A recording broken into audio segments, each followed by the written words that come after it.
Yes, the word fruit is on the sign, and admittedly, there are crates full of gorgeous produce. But don't be fooled, word on the street is it's all a front. Insiders have long known that New Deal fruit in Revere is actually a festive shrine to the art of the sandwich. Cap was next.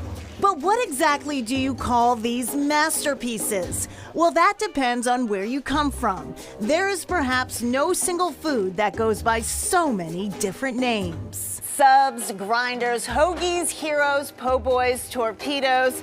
But old school Bostonians growing up didn't eat any of those. Nope. Back in the neighborhood, these bad boys were called Spuckies. Spucky. There's always a Spucky.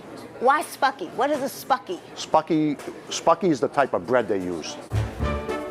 Anybody all set out here? Nobody need anything else? Dominic Petrozelli grew up in the North End, So that's Spucky, yeah? where Spuckies ruled.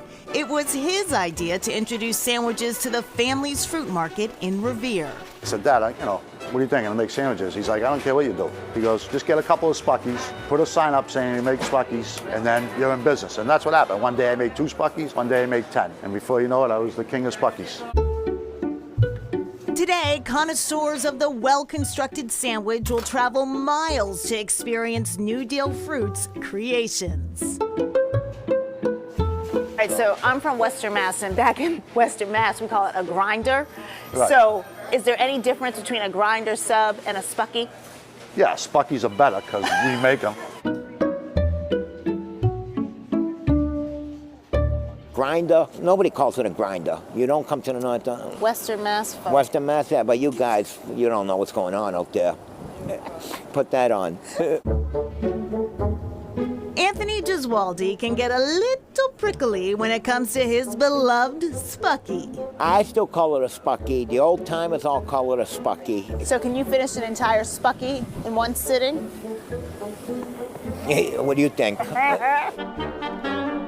Owner-operator of Boston's politically incorrect North End food tour, Anthony takes us to Monica's Mercado, one of his regular stops, to show us the real thing.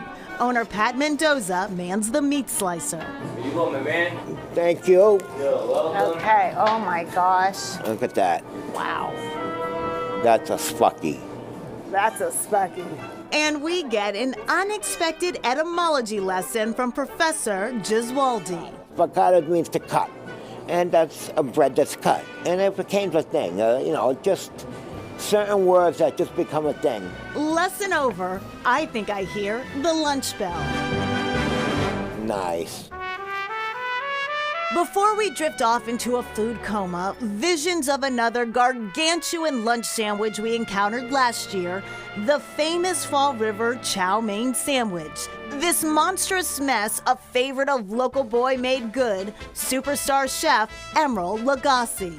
But Fall River's culinary creativity doesn't stop at the chow mein sandwich. No. The local Portuguese community has seen to that.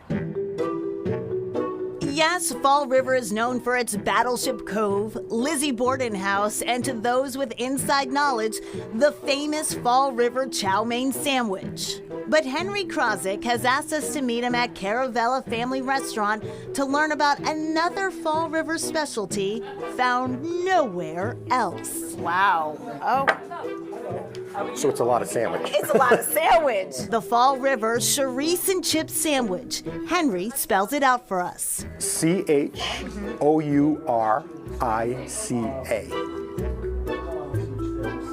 And that's spelled Cherise? Cherise. Portuguese. The spicy Portuguese sausage is joined by peppers and fries, all meshed into a glorious mess. Is there a proper way to dig into this They like monster? an animal, and preferably with a buzz. Caravella is a popular spot in Fall River, best known for its Portuguese steaks and seafood. But the simple Cherise and Chip sandwich has got the winning formula, says owner Margaret Jacinto. Cherise, French fries, and bread. They like it. I don't know if it's a good or bad thing that I have never seen, heard, or tried one of these sandwiches before, but OMG.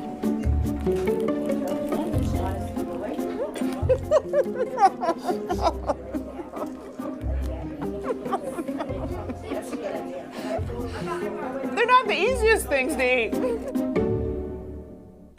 And no, they were not. All right, so Cherise is definitely the meat of choice in Fall River. Many folks there have it in their omelets for breakfast, even in their Thanksgiving Day stuffing. Now, you heard Henry Krozik spell Cherise with an A on the end, and now that's a matter of controversy. The technical spelling is with the last letter O, but some locals do things differently. Just another example of how local dishes get turned into home plates. Still